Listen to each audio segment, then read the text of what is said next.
¿Cómo están, queridos amigos? Es muy grato para la Academia Peruana de Derecho encontrarnos en esta oportunidad con la doctora Carla Mares, decana de la Facultad de Derecho de la Universidad del Pacífico, y con el doctor Luis García Corrochano, también decano de la Facultad de Derecho de la Universidad Peruana de Ciencias Aplicadas. El tema que será abordado en esta oportunidad es el de la enseñanza del derecho, que tal vez es un tema poco tratado, siendo tan importante en la medida de que los profesionales del derecho precisamente se encargan en la vida nacional de cuestiones de verdadera relevancia en todos los órdenes de la vida del país. Quiero comenzar este conversatorio planteándole a mis colegas, naturalmente, para que nos cuenten desde sus respectivas experiencias, ¿cómo se enseña derecho hoy? A ver, Carla. Muchas gracias Mario por la invitación y nada, Lucho, un gusto, un placer estar contigo compartiendo el panel. Bueno, ¿cómo se enseña derecho hoy?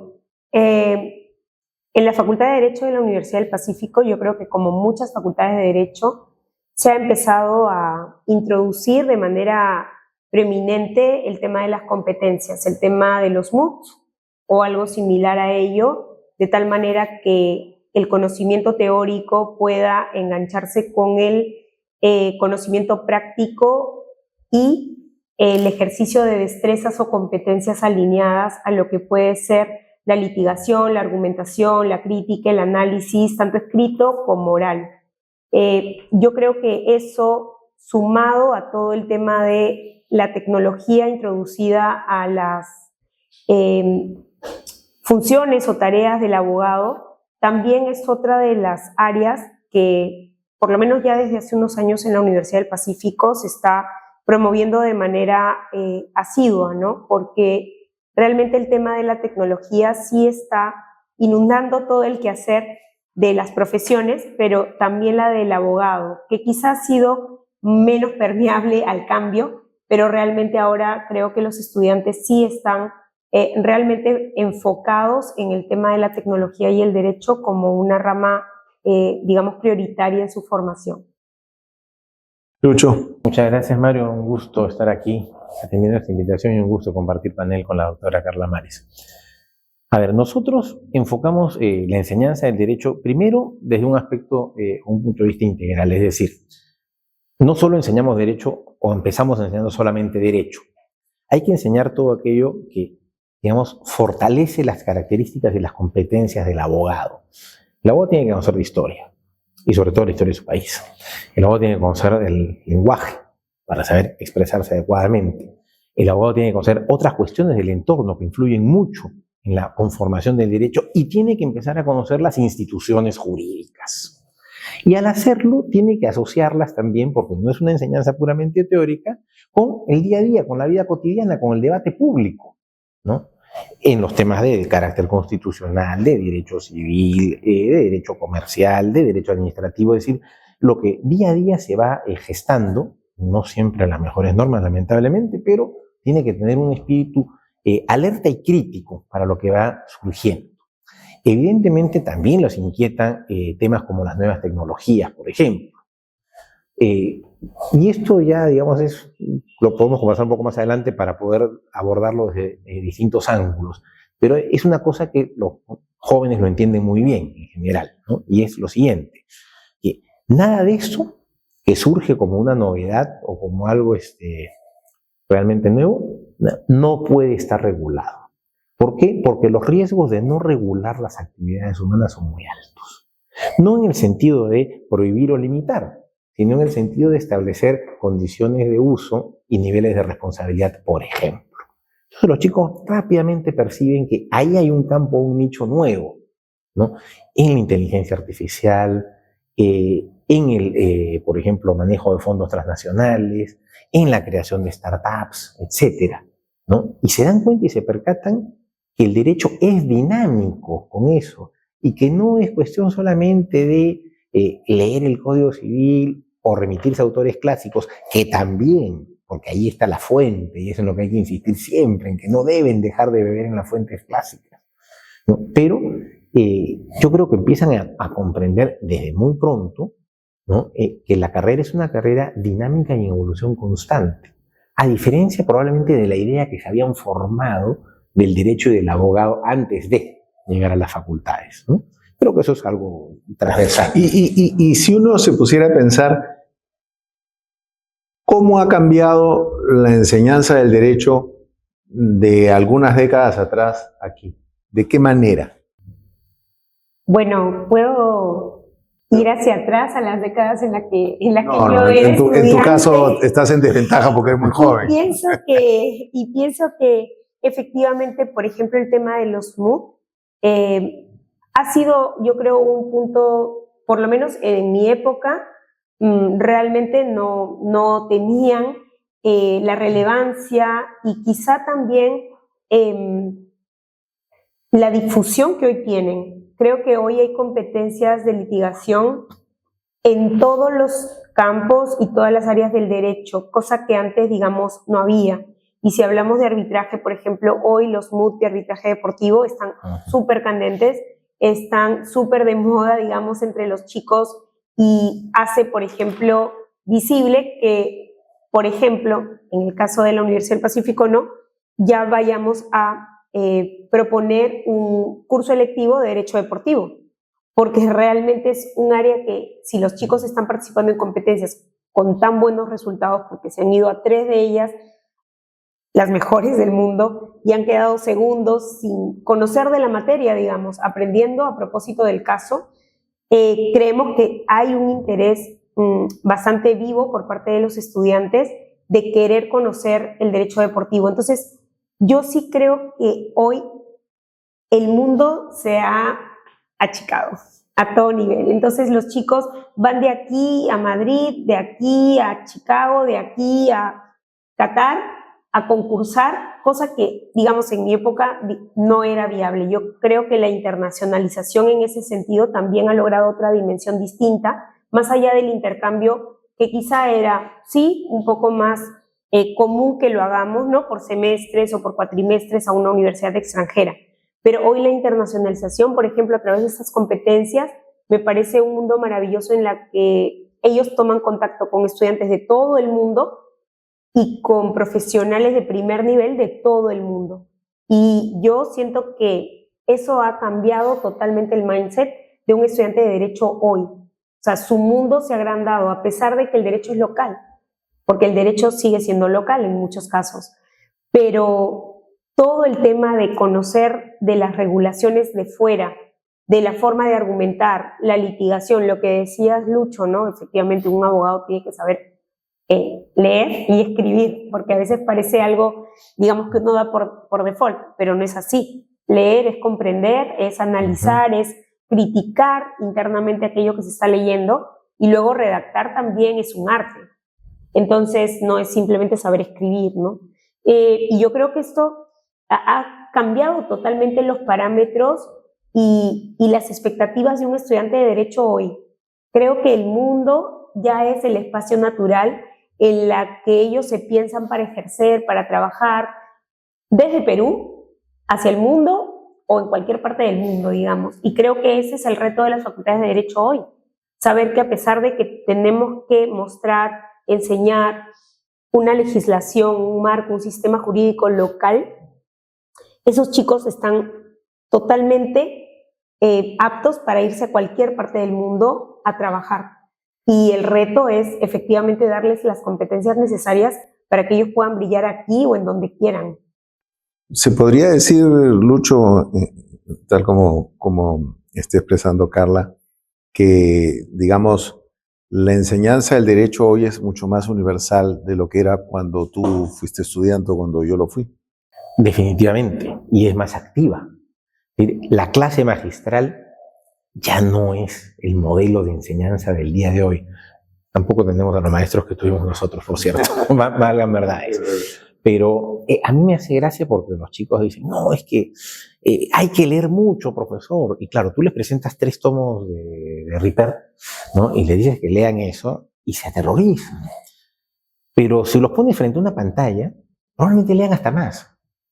Entonces, no es cuánto hay que leer, sino qué modalidad o qué soporte de lectura utilizan. Porque a la hora que tienen que prepararse para los casos, para los MUTs, como comenta Carla, por ejemplo, tienen que leer muchísimo y en muy poco tiempo. Y allí sí no les preocupa amanecerse leyendo, y allí sí discuten y debaten, ¿no? Y empiezan a analizarse los casos y se distribuyen el trabajo, y lo suelen hacer muy bien, porque hay que dejar que lo hagan ellos. Finalmente van con un coach, ¿no? Pero es para orientarlos. El coach no va a salir al frente a debatir, no va a preparar el escrito, no va a participar directamente, ¿no? Entonces, la enseñanza del derecho hoy se complementa literalmente con una serie de actividades que no son ni académicas ni extraacadémicas, ¿no? Pero que son parte, diríamos, del desarrollo y del crecimiento que tiene el alumno hoy.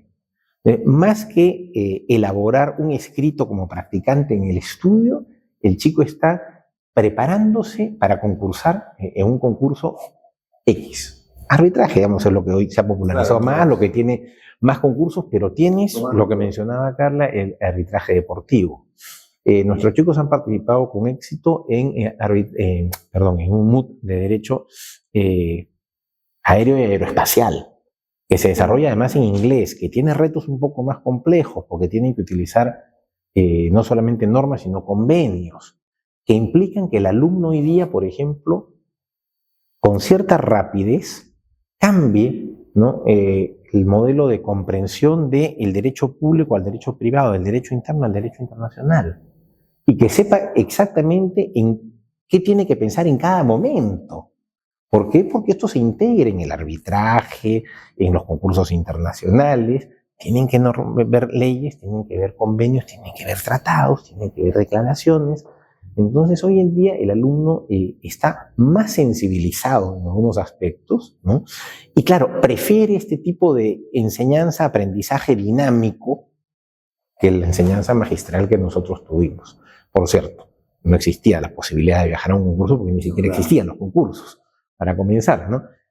Lo más que habían era en la propia universidad, ¿no? Hoy en día empiezan siendo entre las universidades, terminan siendo entre distintos países, y efectivamente la movilidad de estos chicos sorprende, ¿no? ¿Cómo, digamos, así como la tecnología tiene todo este aspecto fabuloso, ¿no es cierto?, que todos aprovechamos, a pesar de no ser chicos, ¿no? Pues ya somos adultos, pero aprovechamos mucho esa tecnología.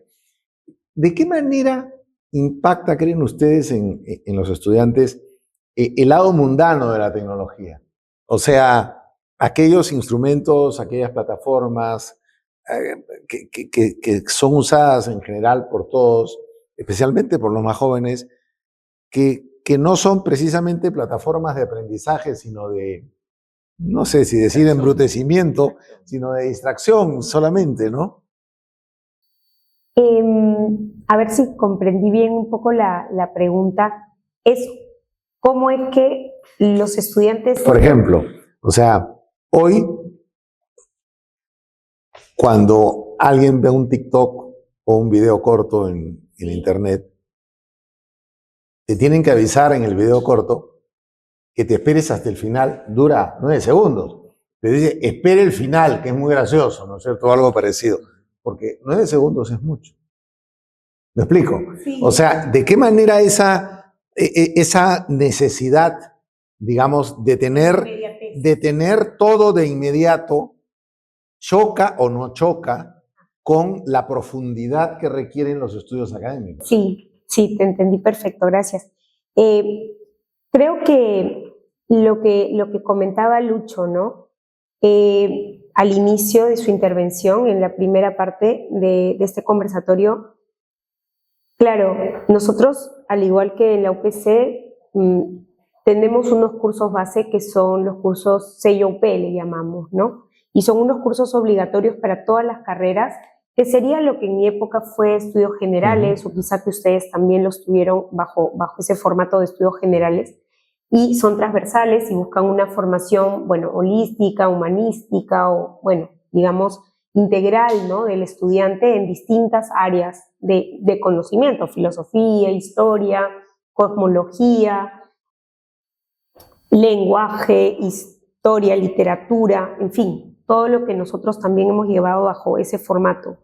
Y creo que el gran reto de las universidades en general, no solo de las facultades de Derecho, es ver cómo impartir qué cosa. Porque yo creo que las clases magistrales deben mantenerse para determinados temas, en determinadas asignaturas y bajo determinadas personas que son capaces de dar esas clases magistrales. Y eso tiene que armonizarse juntamente con otro tipo de dinámicas o clases prácticas que también son otros los perfiles que están más llamados a darlas, porque no todos somos buenos en todo. Y yo creo que hay que hacer brillar al docente universitario, al profesor que es a tiempo completo o a tiempo parcial, en aquello que puede lucirse y en lo que puede dar, digamos, más cuerda para que el estudiante pueda realmente tomar todo lo que debe de esa asignatura o de esa parte de la asignatura. Por eso yo creo que cada vez más los codictados, por ejemplo, en determinadas asignaturas valen mucho, porque a la vez que el derecho con la tecnología, digamos, ¿no? Cambia un poco de parámetro, de perfil, también la interdisciplinariedad es cada vez más importante. Y yo siento que el derecho hoy y el abogado hoy que necesita una empresa, un cliente, una consultora, el Estado, debe comprender y hablar muchos lenguajes. Y si no tiene, digamos, la profundidad en distintas materias, que puede ser hidrocarburos, que puede ser de repente un tema ambiental, tiene que tener las nociones mínimas, básicas para ello. Y entonces creo que allí el codictado de determinadas asignaturas o el invitar a personas técnicas que puedan complementar, por ejemplo, el dictado de una asignatura es sumamente enriquecedor para el estudiante. Nosotros en el curso de Derecho Ambiental tenemos por lo menos 4 visitas de técnicos que puedan explicar realmente cómo se produce, por ejemplo, una contaminación a través de las antenas. Se han ido al morro solar a ver efectivamente los parámetros técnicos. No es que van a ser ingenieros, ni van a ellos medir, por ejemplo, la contaminación, pero ya saben qué términos, qué variables son las que influyen y que impactan al momento de hablar de contaminación. Entonces, siento que eso no lo puede dar un abogado, con la soltura, con la profundidad y con el carácter técnico que merece esa explicación. Entonces, yo creo que la interdisciplinariedad, y aquí creo que importa mucho porque justamente va en la línea de hasta dónde profundizo, qué profundizo. Ellos no van a profundizar en los temas técnicos, pero medianamente tienen que tener cierto conocimiento de ello. No van a profundizar en temas económicos, pero tienen que conocer y leer un estado financiero, necesariamente, porque si no, ¿cómo ves, por ejemplo, o temas contables? Entonces, ¿cómo profundizar? Yo creo que allí el distinguir y el elegir son 2 verbos clave. Tú tienes que distinguir qué es lo que quieres que tu estudiante sepa con profundidad y qué no. Y tienes que elegir qué es lo que quieres que el estudiante tenga como finalmente lo que se lleve de esa asignatura, qué es lo que sí o sí debe saber. Porque a veces los profesores, y creo que allí engancho con el tema de la evaluación, todos los profesores queremos que en nuestro curso sepan todo, y si no, no los aprobamos. Y yo creo que ahí, digamos, tenemos que hacer un poco ser un poco más sencillos, ¿no? Y decir, miren chicos, lo importante, ustedes no van a ser tributaristas, que es por ejemplo mi área, y yo lo que necesito es que sepan el ABC. Dedíquense a lo que se dediquen, no interesa, por lo menos que sepan esto y se lo lleven consigo. Y para profundizar están los selectivos, y para profundizar está un MUT en tributario, y para profundizar está una clínica o el Círculo de Derecho Tributario, para profundizar. Es más o menos como yo entiendo que debería hacerse ese balance. Gracias. Lucho. El reto más grande hoy día es captar la atención de los alumnos. Es muy difícil que permanezcan quietos 3 horas escuchando una clase. 3 horas es mucho. Bueno, pero nosotros permanecíamos 2 o 3 horas, por un lado, ¿no? Y manteniendo un determinado nivel de atención. nosotros teníamos que ir a buscar las distracciones. Ellos no necesitan levantarse de su asiento, por la distracción llega a su computadora, llega a su teléfono, llega a su tableta, sin necesidad de que la vayan a buscar.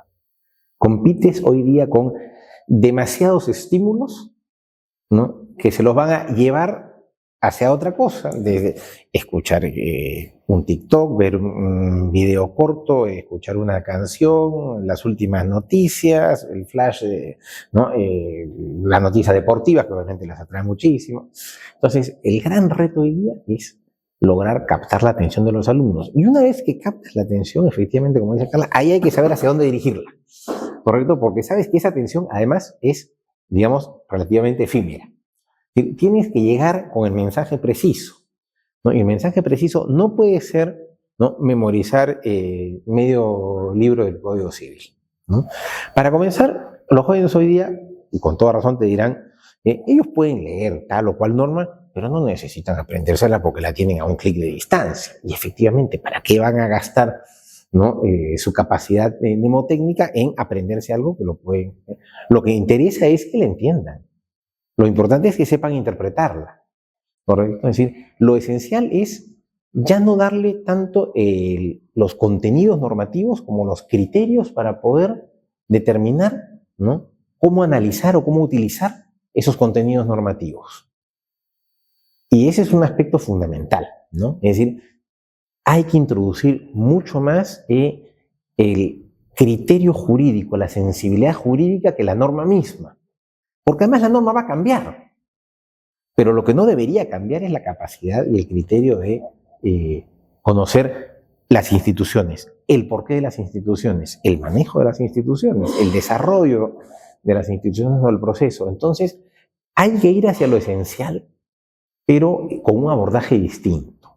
Y lo esencial creo yo que tienen que ser 3 o 4 pilares que yo considero básicos.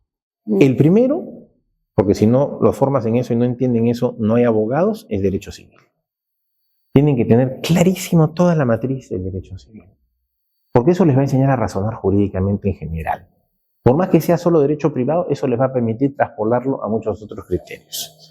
Otro aspecto que tienen que conocer esencialmente es el derecho constitucional administrativo, porque si no saben cómo funciona el Estado, que va a ser normalmente su contraparte en todo, ¿no?, y donde vienen las normas, y quien te cobra los impuestos además, así que van a ser sus socios durante toda su vida profesional, ¿no? Tienen que conocer cómo funciona el Estado y cómo se desempeña el Estado.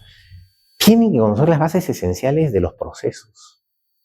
Mira, si no conocen el derecho procesal y no entienden el sentido del proceso, que como decía un viejo profesor, no es la norma sustantiva, eso que llaman norma o código adjetivo, ese es el derecho, porque se hace valer en un proceso. No llegas tú con tu código a decir, este es mi derecho. Con eso se gana. Correcto, con eso se gana o se pierde.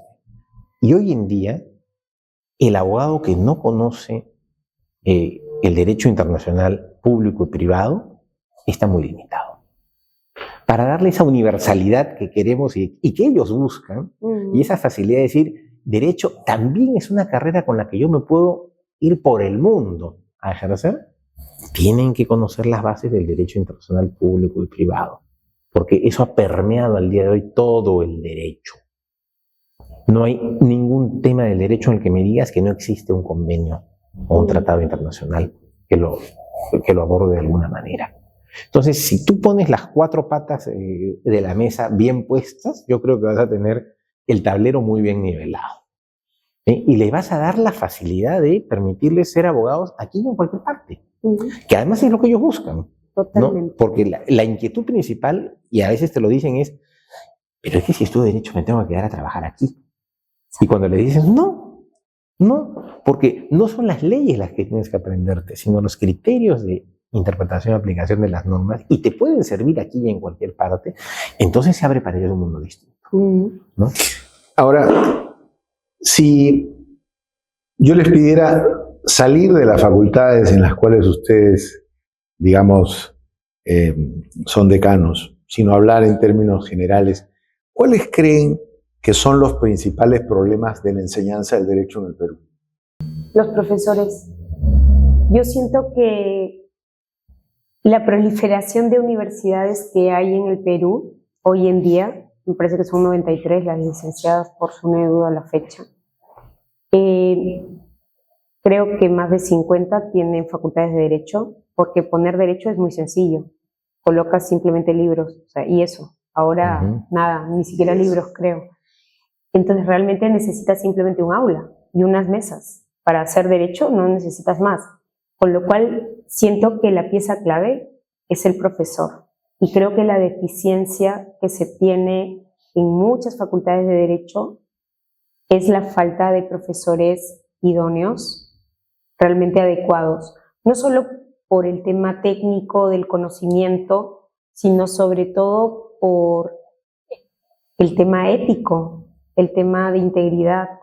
Siento que enseñar Derecho es una labor hermosa, como puede ser la de ser docente universitario, porque yo lo considero así. Siento que esa ha sido mi vocación toda la vida, aunque he hecho compatible esto con mi ejercicio profesional fuera de las aulas, pero siempre he estado, seguramente como ustedes, vinculados a la universidad. Y creo que el enseñar Derecho conlleva que podamos fomentar y mantener el ideal de justicia que creo que lleva a muchos de los estudiantes que empiezan a estudiar Derecho por esa razón. Y probablemente nosotros, si nos preguntásemos por qué estudiamos Derecho, bueno, algunos de repente porque sus papás eran abogados, o sus abuelos, pero otros muchos, como yo seguramente, y como lo compruebo cuando hago las entrevistas a futuros estudiantes, es el ideal de cambiar el mundo, el ideal de hacer justicia, de que, digamos, las cosas no sigan como están, sino cambiar realmente la realidad del país, del entorno. Sí, entonces yo creo que el gran reto es mantener vivo ese ideal, pero ese ideal no se mantiene vivo si las personas, digamos, que somos los llamados a hacerlo, no vivimos adecuadamente el ejercicio de la profesión. Y creo que el gran reto está allí, en el docente, que técnicamente sea competente y capaz de dar lo que imparte con solvencia, pero también que sea capaz de ser ejemplo. Entonces, siento que esas dos cosas, porque la integridad, como digamos los estudios generales o los cursos transversales, tendría que ser la parte ética, algo transversal a cualquiera de las materias que impartimos, porque si no, el estudiante va a pensar que la ética es un curso aislado, es un curso como quien estudia historia o teología o filosofía y no, la ética es transversal a cualquier área del derecho en la que tú ejerzas, y por eso es que yo creo que esa parte ética debe incluirse en todas las asignaturas de alguna manera. Es decir, ver qué situaciones difíciles hoy se enfrentan, por ejemplo, en el área de administrativo cuando se habla de contrataciones del Estado, o ver qué temas, digamos, límite, porque a veces son temas grises, que uno no sabe de repente qué es lo correcto o lo incorrecto, qué es lo que debería ser o lo que no debería ser, y en temas tributarios, o sea, las zonas grises son muchas y en muchos espacios del ejercicio profesional, y yo creo que eso también es importante. Por eso es que elegir y tener la posibilidad, en el caso de las facultades de Derecho, de elegir los docentes adecuados, es uno de los más grandes desafíos, honestamente. Sí, ¿verdad? Lucho, ¿cuál es el principal problema? Le doy una vuelta de tuerca a lo que ha dicho Carla porque lo comparto íntegramente. El tema de los profesores es que teníamos, había menos universidades, más tiempo para la formación, maestros por vocación. Hoy tienes muchos maestros de ocasión. Tal cual. Mucho abogado que por X circunstancias que va desde simplemente querer experimentar con algo hasta no tener trabajo y por lo tanto pensar que es tan fácil enseñar derecho como ejercerlo, ¿no? Termina siendo profesor, ¿no? Evidentemente en nuestras universidades nosotros filtramos esto y pasan una serie de pruebas, clases modelo, en fin, hacemos lo posible por darle a nuestros alumnos profesores que tengan una auténtica y sincera vocación, pero no creo que eso suceda en todas partes, lamentablemente. No estoy culpando a nadie en concreto, pero hoy en día tampoco la vida moderna te facilita que grandes juristas, abogados, grandes funcionarios o altos funcionarios tengan la facilidad de desplazarse para llegar a dar todos los días, o por lo menos un par de días a la semana, una clase en tal o cual universidad o facultad. La situación se hace más dramática conforme te alejas de Lima, ¿no? No en todas partes, no voy a generalizar, pero sí en muchos lugares, aquí y en otros lugares, tienes al profesor todista. Nadie lo es. Cierto que todos estudiamos Derecho, efectivamente, pero todos vamos haciendo un tipo de especialización, sea por una cuestión vocacional, sea por una cuestión de trabajo profesional o de desempeño, etcétera, ¿no? Pero finalmente cuando te pasas 20 años trabajando en un estudio, en una empresa, viendo determinados temas, evidentemente has agarrado pues una experiencia, una expertise que te da que te da la facilidad de considerarte un especialista, ¿no? Y por otro lado, efectivamente, no es que seamos tampoco especialistas en todo. El derecho toca una serie de áreas hoy día mucho más amplias que las que tocaba cuando nosotros llevábamos la carrera. De hecho, salvo los cursos esenciales que mencioné al respecto, todos los demás cambiaron. Bueno, cambiaron todas las normas. Yo empecé a estudiar en el 87, cuando salí en el 93 había cambiado hasta la Constitución, lo único que no cambió fue el Código Civil, todo lo demás había cambiado, ¿no? Si al año siguiente daba un examen de suficiencia, tenía que ponerme a estudiar normas nuevas, me habían cambiado todo. Entonces, el tema de los docentes sigue siendo un elemento central, porque si bien las universidades somos comunidades de docentes, estudiantes y graduados, el elemento que continúa, que permanece y que le dé identidad a las universidades y personalidad, por ejemplo, a las facultades que asumen determinados perfiles profesionales, son los profesores, ¿no? Y ese elemento ha sido descuidado por todos, empezando por la propia ley, ¿no? Porque la ley solo pone requisitos de carácter formal para enseñar derecho, ¿no? Las universidades son las que tienen que poner los requisitos de la evaluación de esas capacidades y esa evaluación del carácter ético, porque obviamente no cualquiera puede llegar a dictarles una clase a los alumnos. Tú tienes que ver que ellos vean en quien les va a enseñar no solamente un conocedor, sino un ejemplo, ¿no? Sí. Lo que nosotros decíamos siempre, cuando teníamos a nuestros maestros, ¿no? Quisiéramos ser como ellos. Era un modelo de vida, no solamente de conocimiento, de sabiduría, de profundidad, de estudio, de sapiencia. No, era más. Entonces, el profesor es un modelo. Y ojo, o sea, ya yendo hacia aspectos más profundos, para muchos alumnos, el profesor, los profesores, son el modelo que ellos no tienen en casa. Los profesores y profesoras, me refiero, ¿no? Uh-huh. Hay esa transferencia que habla la psicología, ¿no? Hacia el ejemplo que ellos probablemente tal vez no tengan. Padre ausente o madre ausente, o ambos padres ausentes. Entonces el profesor asume una dimensión mucho mayor en la formación del profesional en general, y con mayor razón en la del abogado, ¿no? Entonces hay bastante camino que recorrer ahí. Sin duda. Yo les quería plantear ahora un tema que para mí es, digamos, muy bueno y gratísimo, y es que en los últimos tiempos, la carrera de Derecho se ha vuelto una carrera mayoritariamente femenina. No, yo me acuerdo cuando estudiaba en la universidad, 20%, a lo más 25%, ¿no?, de mis compañeros de clase eran mujeres. Hoy siempre estamos por arriba del 50%, si no de los 2/3, ¿no? Primero, saber cómo lo ven en sus facultades, qué pasa en sus facultades. Y en segundo lugar, ¿cuáles consideran ustedes que son las razones por las cuales o que las mujeres están estudiando más derecho o que los hombres están estudiando menos derecho? No sé cómo verlo. Carla. Yo creo que también tiene que ver con un tema demográfico a nivel global. O sea, creo que hay más mujeres en el mundo, hay más mujeres en la región, hay más mujeres en el Perú. No tengo los datos estimados, pero creo que hay más mujeres, definitivamente en general, por lo menos en Perú. Y, por ahí, ¿eh?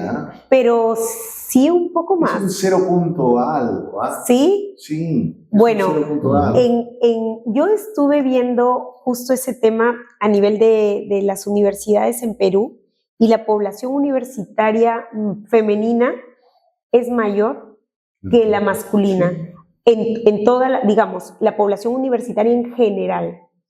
Y dentro de eso, las mujeres han empezado, lógicamente, a estudiar más en la universidad también. Antes probablemente muchas menos mujeres accedían a la universidad por distintos motivos que no es el tema a comentar, pero sí, definitivamente hay mucho más acceso de las mujeres a las universidades en las últimas 2 décadas, 3 décadas, o sea, sí. Y dentro de esa población femenina hay determinadas carreras a las que las mujeres tienden. Y yo siento que bueno, yo sí creo que hay diferencias entre los hombres y las mujeres naturales, digamos. Yo no me veo, digamos, cambiando una llanta por diversión ni distracción. No, honestamente no. Entonces siempre llamaba a mis hermanos, que tengo 4, a que la cambien. Entonces, y no por eso, digamos, me siento, o sea, no sé, no tengo esos sesgos en mi cabeza. Hemos ido en mi casa 4-4 y, digamos, en el equipo estaba bien balanceado, 4 chicos, 4 chicas. Y bueno, pero siento que hay determinadas profesiones como, por ejemplo, la medicina, la enfermería, el derecho, que requieren mucha vocación de servicio, naturalmente, o sea, hay determinadas carreras que son vocación de servicio en un gran porcentaje de tu interés natural por ellas. Y creo que las mujeres tienen eso más naturalmente desarrollado que el hombre. No digo que el hombre no, pero al momento de que las mujeres ya acceden a las universidades en una proporción mucho mayor que antes, siento que van hacia las carreras que naturalmente responden a esa vocación de servicio. Y creo que el derecho es una de ellas. Definitivamente también el servicio se puede desarrollar en cualquier profesión, no solamente es exclusiva de estas que he mencionado. Y cada vez más se ve también mujeres en ciencias. Cada vez más hay una presencia que va engrosando las carreras de ingeniería, las carreras de mecánica, las carreras que naturalmente, digamos, eran más asociadas a un perfil masculino. Que antes lo eran. Que antes, ¿no? Pero que igualmente sigue siendo así. O sea, hoy en una clase de ingeniería probablemente ves más chicos que chicas, hasta la fecha. Por lo menos esa es la relación que hay, por lo menos en la universidad. Y en el caso de derecho, nosotros sí tenemos una población que yo te diría, de 10, 7 son chicas. Sí, esa es la proporción. Y de becarios 18 te diría que 8 o 9 son chicas de 10. Sí. 8 o 9 de los becarios. De beca 18, que van como, digamos, como estudiantes a la UP. Y esa muestra, yo creo que se replica con muy poca diferencia en las otras carreras como economía, administración, sí. Y los premios, no te digo nada, los premios de fin de carrera, el primero, segundo y tercer puesto son chicas. Eso sin duda, arrasan en todas las carreras, inclusive en algún caso en economía, que normalmente siempre ha sido más el chico el que ganaba, digamos, el premio de excelencia del año. Pero ahora se ven también las chicas en economía, por ejemplo, que ganan los premios, ¿no? En derecho sí, los 3 primeros puestos casi todos los años son las chicas. No lo dudo. Sí. Lucho, ¿qué pasa en la UPC? Yo creo que se ha difuminado absolutamente esos límites que antes hacían que hubiese carreras o especialidades de las carreras que eran más adecuadas al perfil de las chicas y simplemente no tomaban otras especialidades. Como ha dicho Carla, ¿no? Hoy día tienes hasta ingeniería, ¿no? Ella dice, ahora ves más chicos que chicas todavía. Pero es que antes no es que vieras más chicos que chicas. Antes casi no veías una sola chica. Correcto. En ingeniería no había forma, ¿no?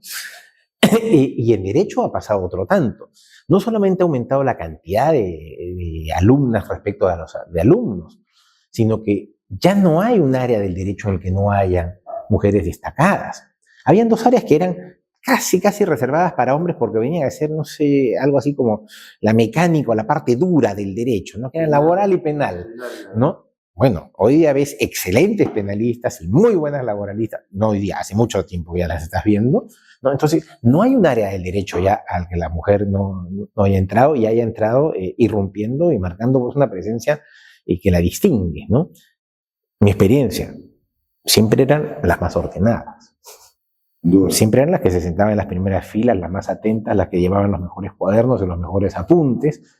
Casi todos los profesores les pedían, en mi época de estudiante, a las chicas que les dijeran en qué habíamos quedado en la última clase, qué habían desarrollado, porque había pues esa disciplina, ese orden, esa meticulosidad y generalmente el alumno no tenía, pero sí tenía el alumno, ¿no? Bueno, eso era cuestión de tiempo que terminara de dar la vuelta hacia el lado profesional, ¿no? Empezaron entrando al aspecto del derecho de familia, del derecho corporativo, etcétera, y hoy en día simplemente no hay un área que se les resista, literalmente, como muchas otras cosas. Han traído las ventajas del orden, la disciplina, la intuición, ¿no? Han hecho más amable el derecho definitivamente, ¿no? Y hoy día las encontramos en todos los ejercicios profesionales, incluida la judicatura, donde por cierto sigue siendo una mejora importante el hecho de la incorporación cada vez de más mujeres. Sí, ese es un fenómeno súper positivo, ¿no es cierto?, para la sociedad y que creo que se va a ir acentuando con el paso de los años, ¿no? Ya se ha ido acentuando y va a seguir, y va a seguir. Yo no sé hasta dónde, ¿no? Es decir, de repente terminamos que, digamos, derecho estudie de cada 10, uno sea hombre y 9 sean mujeres. Probablemente se llegue a eso, porque estamos camino a eso, ¿no? Y bueno, y seguramente estará muy bien, ¿no? Estará muy bien. La mujer enriquece muchísimo y yo creo que las mujeres siempre nos superan en todo. Bueno, luego quería plantearles como tema el de la investigación, ¿no? Porque la universidad, evidentemente, es transmisión de conocimientos, pero la universidad también es investigación, también es, digamos, desarrollo y profundidad en cuanto a las materias que sus profesores y sus alumnos investigan y trabajan, y los trabajos que pueden compartir con la sociedad en artículos, libros, etc. ¿Qué nos pueden decir ustedes sobre este tema? Bueno, sí, nosotros en la UP tenemos un curso sello UP que es investigación académica, donde se enseñan distintas metodologías de investigación, las cuantitativas, las cualitativas, metodologías mixtas, ¿no? Y también se enseña a formular hipótesis, se enseña a citar, se enseña, digamos, todas las herramientas necesarias para poder, pues, empezar a investigar, ¿no? Y luego hay un seminario de tesis, que es donde todos, pues, pueden desarrollar algún tema de investigación concreto y hacer una especie de mini tesis, digamos, como trabajo final, ¿no? Que algunos sí optan por robustecerlo y reafirmarlo como tesis para poder obtener el título de abogado. Yo creo que como universidad tenemos sí el reto, el desafío de poder captar a aquellos estudiantes que les vemos el perfil de estudiantes que pueden hacer una tesis, se van a dedicar a ella con éxito y en un tiempo oportuno. Porque también hay personas que pueden dedicarse a una tesis, pero si va a durar 10 años, digamos, es un poco complicado, ¿no? Que sigamos impulsando que esa persona continúe, digamos, en ese trajín, porque probablemente va a suponer un retraso en las labores profesionales que le comprometen como un posgrado, como el desarrollo, por ejemplo, de poder colegiarse, etcétera, ¿no? Pero sí hay estudiantes que tienen un perfil claro y que gustan de la investigación de manera más nítida. Y creo que el reto de los profesores está en, digamos, identificarlos y poder promover que esos estudiantes desarrollen la tesis, ayudándolos como asesores, si es el caso, porque la materia es la nuestra, o ayudándolos a que otros colegas puedan ayudarlos como asesores de tesis. Creo que es importante hoy, si bien hay varias modalidades de titulación, junto con la tesis están los cursos de suficiencia profesional, están los expedientes, ¿no? Famosos, que también algunas facultades de Derecho los tienen como modalidad, y los exámenes de grado, etcétera. Yo creo que hay distintas modalidades que algunas facultades ofrecen.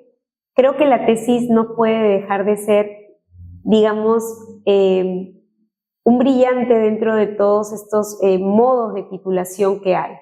Y creo que hay algunos que sí pueden realmente desarrollarla con bastante éxito.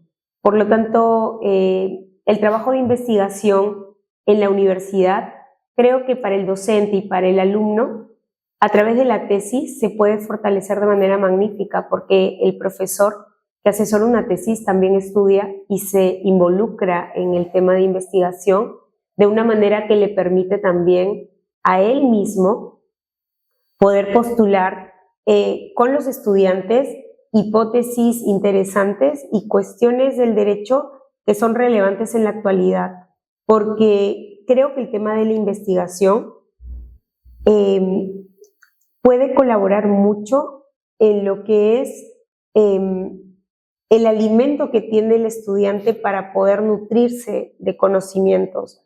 Antes estaban las revistas que probablemente todos nosotros hemos leído, las revistas de estudiantes o de las facultades de Derecho. No, que siguen existiendo. Que siguen existiendo y que algunas, gracias a Dios, se han indexado, y por eso los profesores universitarios o los profesionales del derecho tenemos el incentivo, digamos, de hacerlo, porque hoy la investigación con los rankings y con los parámetros y con, digamos, para bien y para mal, porque yo creo que todo tiene que tener su peso equilibrado, siento que también ha dejado, en el caso de las revistas que no son indexadas, bastante las han dejado en outside, porque ya los profesionales del derecho, los abogados, tienen menos incentivo, por ejemplo, para colaborar en ellas.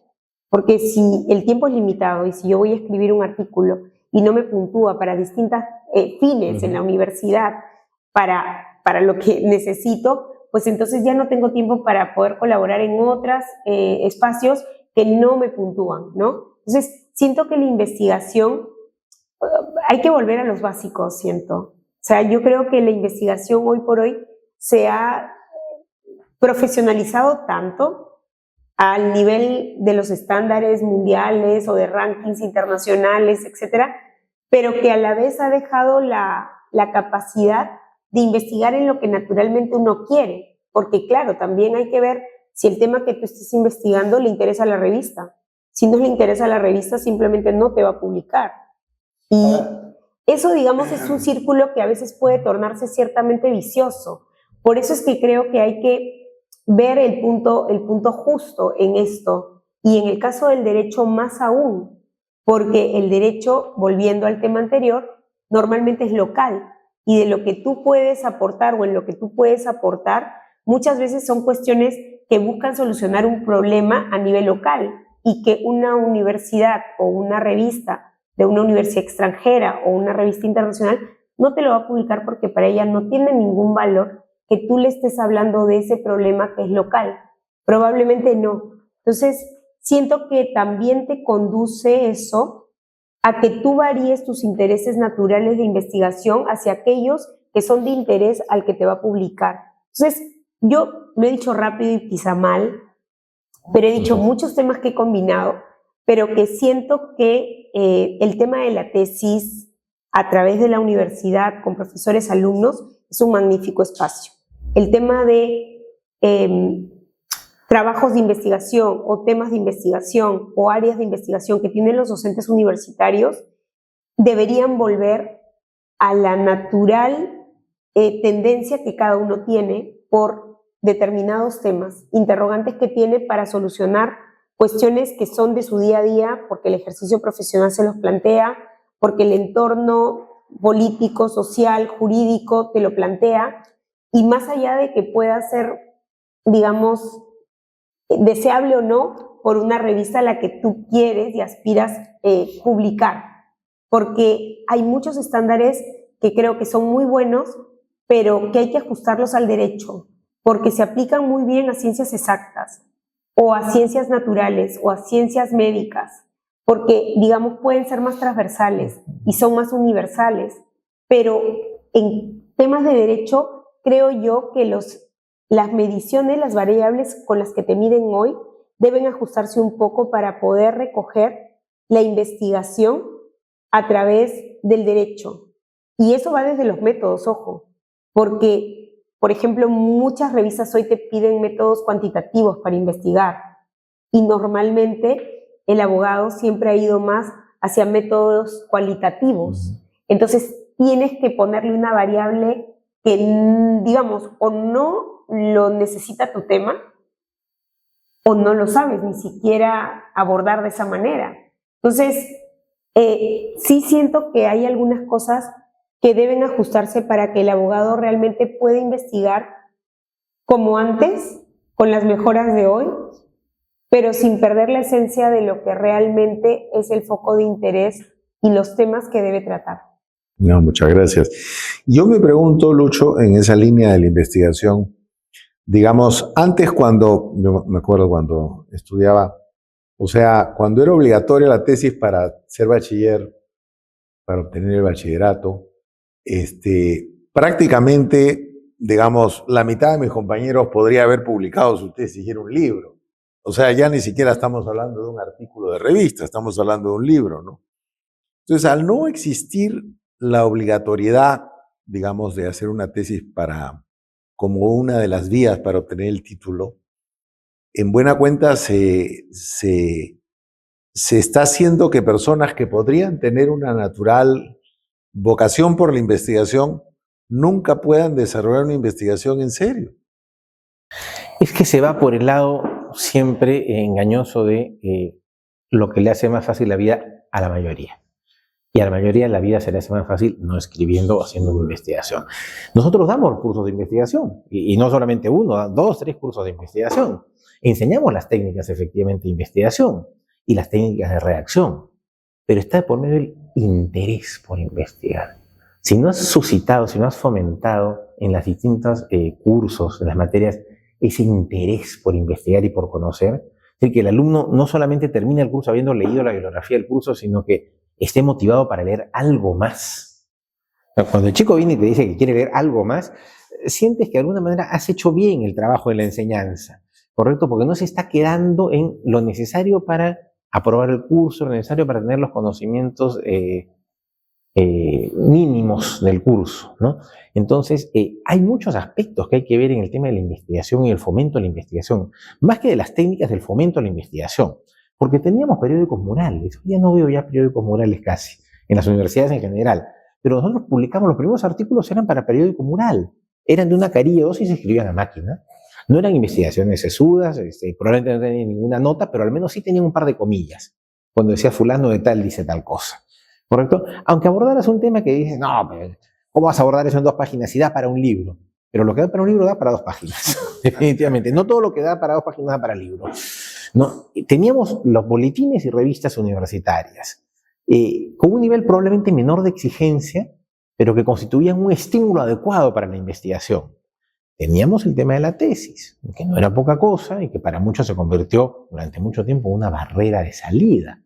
Se quedaron paralizados con el tema de la tesis. También las tesis se podían hacer de a 2 en una época, ¿no? Como ahora nuevamente, ¿no? Hoy en día tienes efectivamente una serie de posibilidades, pero que apuntan, varias de ellas, a la investigación, porque puedes hacer una tesis o tesina, puedes preparar un artículo científico publicable, ¿no? Y que en tanto está aceptado por una revista indexada, por ejemplo, ya es suficiente para acreditar que esta persona pues amerita obtener el bachillerato, ¿no? O el título eventualmente. Puedes realizar una búsqueda sistemática de bibliografía que bien ordenada ya sea algo que acredita que se ha hecho por lo menos parte de no es una investigación en sí misma, es parte de un trabajo de investigación que puede servirte para más adelante. Lo que pasa es que también tenía mucho que ver con las perspectivas que teníamos después, ¿no? Por ejemplo, los que queríamos ir a estudiar a ciertos lugares, a ciertas universidades europeas, sabíamos que una tesis puntuaba más que aprobar 2 expedientes, ¿no? Y además, si conocíamos algún tema, lo habíamos leído y teníamos la suerte de tener que nos orientara el trabajo de investigación, pero también estaba ese tema. Nosotros teníamos asesores metodológicos y asesores de fondo. Y hoy en día ya no es tan fácil que tú encuentres un profesor que quiera dirigir 2, 3, 4 trabajos de investigación. Si encuentras con quien quiera comportarse con uno solo, mira, ya es más que suficiente. Nosotros hemos dirigido muchas tesis y trabajos de investigación. Yo no tengo la cuenta de cuántos he dirigido, la verdad, entre posgrado y pregrado, ¿no? Eso sí, los he ajustado porque les he dicho, bueno, vamos a hacer un trabajo de verdad de investigación, no cualquier cosita para salir del paso. Algo que tenga criterios de ser pues publicable y que constituya de alguna forma un aporte. En lo personal siempre los he motivado a que además el trabajo de investigación se vincule a temas peruanos, aún siendo de derecho, ¿no? Y eventualmente comparativo con otras legislaciones o con otros momentos, etcétera. Claro, No vas a buscar pues cosas así muy exquisitas, ¿no? Pero es factible interesarlos, incluso desde el área en la que yo me he dedicado, que es el derecho internacional, con temas vinculados al derecho peruano o al Perú, por lo pronto, ¿no? Y siempre he procurado, además, que mis investigaciones en buena parte pues estén vinculadas a temas peruanos, porque hay que buscarlo, hay una serie de cosas que desarrollar. A veces, claro, los chicos no conocen y uno puede orientarlos y ofrecerles un poco lo que ya ha ido avanzando y ha ido averiguando, investigando previamente, que es además como todos nos hemos alimentado, de gente que nos enseñó lo que ellos ya habían investigado, etcétera, ¿no? Pero falta una mayor comunión de profesores y alumnos en las universidades al día de hoy para fomentar más la investigación. La universidad, por muy buena que sea y por mucho conocimiento que transmita y por mucho prestigio que tenga, ya no es lo que era para nosotros la casa o la segunda casa del estudiante. Es un lugar de paso. Y en la medida en que la universidad se ha convertido menos en un lugar donde compartir una parte importante de la vida, que son los años de la formación universitaria, y cada vez más en un lugar al que solo se va para adquirir conocimientos, entregar exámenes, rendir pruebas, etcétera, pierde esa conexión del estudiante con el alumno, porque tampoco está el profesor que ha hecho de la universidad su segundo hogar, o el primero, o el único, inclusive para muchos de ellos, ¿no? Ya no existe eso. En la mayor parte de las universidades ya no existe eso. Entonces, todavía hay algunas universidades que tienen la suerte de contar con profesores que pasan gran parte de su tiempo en la universidad y por lo tanto están disponibles y accesibles por los alumnos y pueden orientarlos. Eso ya se va perdiendo. Entonces, en la medida en que eso sucede, es cada vez más difícil lograr pues esa transmisión, ¿no?, generacional de conocimiento, de vocación y de interés por investigar o profundizar en una serie de temas. Pero hay que insistir en eso. O sea, tiene que haber investigación, tiene que haber producción de conocimiento en la universidad. Porque la universidad no es un lugar de transmisión solamente o difusión. Tiene que ser un lugar de producción de conocimiento. Muchas gracias. Yo quiero plantear dos últimos temas, uno corto y uno cortísimo. El primero, ¿cuál es la importancia de la práctica preprofesional a la par que el estudio universitario? Yo creo que hay dos cuestiones ahí que me gustaría comentar. La primera es que como facultades de Derecho tenemos que tener el compromiso de ayudar a que nuestros estudiantes puedan acceder a las prácticas preprofesionales. Creo que cada vez es más complicado. En mi caso es una facultad de Derecho con pocos estudiantes, porque no es una universidad masiva. La Universidad del Pacífico tiene un formato de una universidad de aula de 30 alumnos como tope. Entonces, nosotros tenemos una cuota bastante limitada de estudiantes porque es el modelo educativo que seguimos en todas las carreras. Pero sí creo que hay un gran reto porque hay muchísimos estudiantes de Derecho a nivel nacional. En Lima, muchísimas facultades de Derecho, y creo que hay poco acceso a las prácticas preprofesionales. Yo siento que cada vez los estudiantes tienen más complicado el acceso a ellas. No es mi caso, lo estoy hablando a nivel general, porque ya te digo, la Universidad del Pacífico es una universidad con pocos estudiantes, entonces es, digamos, relativamente sencillo que puedan conseguir a través de sus profesores, que son practitioners, ir a sus estudios, en fin, y son chicos bastante activos y movidos para encontrarlas, etc. Pero por un lado sí creo que las facultades de Derecho tienen el reto de ver cómo promueven o ayudan, facilitan que sus estudiantes se encuentren esas prácticas preprofesionales, por lo menos todos en un periodo de 6 meses a un año, digamos, como mínimo. Y por otro lado, creo que quienes tenemos la ventaja de que nuestros estudiantes sí hacen prácticas preprofesionales a la par que estudian, tenemos la misión de recordarles que siempre su estudio en la universidad es lo prioritario, porque muy rápidamente cambian el rol y creen que, digamos, son el socio del estudio o el socio principal del estudio. Entonces están en la clase, pero resolviendo un escrito, atendiendo al cliente, chateando con el practicante que sí se quedó en el estudio. Entonces, total, que al final tienes al estudiante físicamente allí, porque en fin, está físicamente allí, pero está totalmente fuera de la clase. Entonces, yo creo que siempre al estudiante hay que decirle que su primer trabajo es estudiar. Y mientras estén cursando la universidad, esa es la mejor inversión que pueden hacer. Rendir todo lo que pueden rendir en el aula, fuera del aula en la biblioteca, y el estudio es algo que complementa aquello que están teniendo en el aula, porque de lo contrario, ¿para qué están pagando la universidad si no la están aprovechando? O sea, honestamente es como un dinero. Yo tengo una amiga que va al cine conmigo a veces y se duerme en todas las películas después de los 5 primeros minutos. Entonces va a dormir al cine. Yo digo, por amor a Dios, es la entrada más cara de este universo. No porque le pueda costar 18 soles o 6, que a veces lo compra con la oferta de Cine Planet, sino porque realmente no vio nada y se levanta al final y aplaude cuando todos aplaudieron, por ejemplo. Entonces yo digo, por amor a Dios, ¿qué vio de la película? Tiene entusiasmo. Mucho entusiasmo. Y después me habla de la película en el post-cine. Entonces yo digo, por amor a Dios, solo la soñó. Entonces yo creo que un estudiante universitario que paga, porque a sus padres no les cuesta poco una universidad, en tiempo, en dinero, en inversión de que les resta tiempo en la familia también el que el chico esté, digamos, estudiando, y al final el chico no está estudiando, o sea, está practicando. Y siento que, como decía Lucho, ¿no?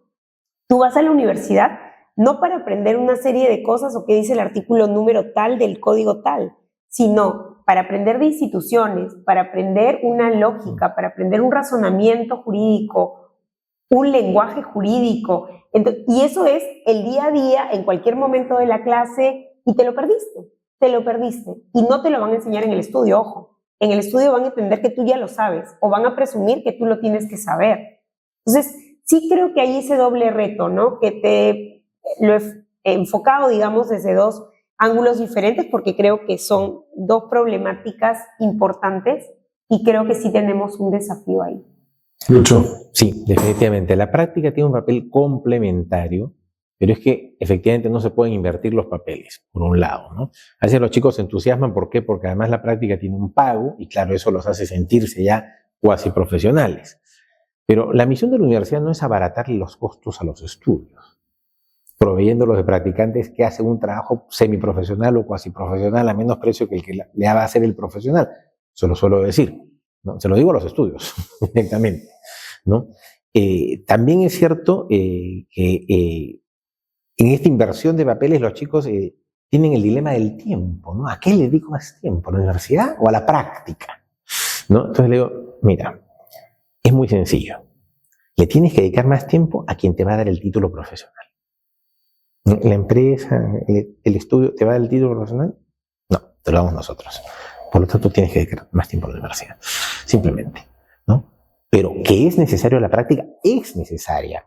Que es necesaria que además sea variada también, ¿no? Es decir, el tema está en que van y se enganchan en un lugar y ahí quieren permanecer porque, bueno, ya ni tanto. Antes todavía podían pensar que iban a hacer carrera. Hoy en día los chicos de hoy ya no piensan hacer carrera en ninguna parte. Pero tenemos, por ejemplo, la opción del CECIGRA, la posibilidad de prácticas en el Estado, que es interesante, porque tiene que ver muchas cosas de las que aprenden en derecho público, administrativo, etcétera, ¿no? Y claro, y muchas veces depende en realidad de la cuestión vocacional del alumno, donde se busca las prácticas, ¿no? Pero lo que siempre les digo a los alumnos de primer ciclo, en primer año, ¿no? La idea que ustedes tienen de lo que van a hacer el día de mañana cuando sean abogados, ¿no? Es solo una quimera, porque todavía no han aprendido nada del derecho, ni en la parte teórica ni en la parte práctica. Recién van a descubrir lo que les gusta durante todo este desarrollo que tiene que ver con ambas cosas, con las clases y con la práctica. Eso es lo que finalmente entusiasma al alumno, lo encandila, lo hace encontrar su vocación o su camino. Entonces sí son muy importantes las prácticas, pero no sobredimensionarlas y no ponerlas por delante del aprendizaje, porque el abogado, si bien requiere de una práctica, requiere de la formación y el conocimiento necesarios para poder ejercer adecuadamente el derecho. Y ahora viene la pregunta del estribo, la última y la más perversa. ¿No somos ya demasiados abogados? Sí, yo creo que somos demasiados abogados, pero creo que somos necesarios en la medida que los abogados podemos desarrollar distintas actividades y creo que se ha visto desde siempre, ¿no? No sé, en el caso de ustedes, en sus clases, cuántos eran, pero finalmente cuántos terminaron haciendo de abogados, digamos, en firme, ¿no? En mi caso, muchos ejercen, sí, pero otro tanto, por ejemplo, se dedica a sus empresas, a los negocios familiares. Otros descubrieron que el derecho, digamos, no fue lo que querían. Entonces, yo creo que somos necesarios en la medida de que un abogado en los distintos espacios de trabajo, si somos buenos abogados, pero a la vez versátiles, creo que podemos dar juego en espacios que no son propiamente los de un abogado de estudio o de espacio público, digamos, ejercicio de la judicatura, ¿no es cierto?, o de la fiscalía, no sé, espacios quizás más tradicionales o más típicamente de abogados. Creo que el abogado hoy, por lo que tengo contacto con los estudiantes, muchos quieren ser emprendedores, muchos quieren hacer productos tecnológicos, negocios de otro tipo, quieren hacer sus empresas, quieren dedicarse a cosas que el derecho como herramienta les es útil para ello. Entonces, yo creo que sí somos muchos, pero creo que el reto no está en ser muchos, sino en ser buenos y que encontremos cada uno de nosotros el espacio en el que queremos desarrollarnos. Y creo que eso es algo que debemos mostrar a los estudiantes, que el derecho sirve para todo lo que hagamos. Honestamente, creo que la formación del derecho es algo muy valioso que te llevas si estudias derecho, sí. No, gracias. Gracias, Carla. Creo que nuestro reto como profesores y más aún como autoridades es no sacar más sino mejores abogados, definitivamente. Y en la medida en que estamos además al día con el desarrollo del mundo, como comentábamos al inicio, ¿no? Hoy en día lo tradicional del derecho ya no es a lo que se dedica la mayor parte de los jóvenes abogados, ni lo que aspira a dedicarse los que están estudiando derecho. Cuando lees estos reportes sobre ciencias y tecnología y te dicen que la mitad de las carreras que dentro de 20 años van a ser las más exitosas y rentables, todavía no se han inventado. ¿No? Pero el derecho continúa. Ahí lo que ves es una tremenda beta de oportunidades para el derecho. Porque eso que todavía no se ha inventado, no se ha creado, va a necesitar de una regulación, va a necesitar de normas y va a necesitar de quien los represente, de quien los organice, de quien los constituya, ¿no? De quien les dé todas las herramientas para poder funcionar en un mundo que, aun cuando sea un entorno digital, requiere, necesita y tiene una cierta formalidad. No importa que sea un negocio deslocalizado, no importa que el domicilio se sitúe pues en las antípodas, no, van a necesitar, siempre van a necesitar abogados para resolver cantidad de situaciones. Aun cuando sean empresas que funcionen con 3 personas en distintos lugares, van a necesitar un laboralista, van a necesitar un experto en derecho tributario y más de uno, nuevas tecnologías, van a haber más abogados que empleados probablemente, por el volumen de las transacciones que pueden manejar estas empresas. Empresas con 3 abogados pueden manejar, con 3 operarios o funcionarios o ingenieros, pueden manejar volúmenes millonarios en distintos lugares del mundo. Entonces van a darle trabajo a una gran cantidad de abogados. El derecho tiene que ir a la par con el desarrollo, no puede anticiparse. El derecho, como producto de la libertad humana, la acompaña en su desarrollo, pero no la anticipa ni le pone un límite previo. Pero yo creo que sí, que campo para el ejercicio lo hay y lo va a seguir habiendo. Y surge una serie de temas a veces que uno dice, bueno, esto hoy en día es casi una curiosidad, pero tiene el potencial para mañana convertirse en una subespecialidad, al menos totalmente nueva y distinta, ¿no? Y vamos a eso y seguimos en ese camino. Y yo creo que las posibilidades para el profesional de derecho son enormes. Es una de las carreras indudablemente más versátiles que puede existir, ¿no? Y como decíamos, ya no tienen los chicos la idea de que soy abogado y estoy condenado a vivir en mi país para ejercer mi profesión el resto de mi vida. Esa idea se la quitaron hace mucho tiempo. Claro, ¿no? Es una carrera que, a pesar de su antigüedad, tiene tantas posibilidades de desarrollo en la actualidad y en el futuro, que seguirá siendo atractiva como lo sigue siendo, y eso lo demuestra la cantidad de chicos y chicas que quieren estudiar Derecho y que empiezan a estudiar Derecho todos los años, ¿no? Como el Quijote, este noble oficio de pedir justicia ya no se limita a tu país, ¿no? Así es. Ya tienes un escenario mucho más amplio para ejercer. Así es. No, bueno, yo les agradezco infinitamente, ha sido una conversación deliciosa con ustedes. Carla, Lucho, muchas gracias.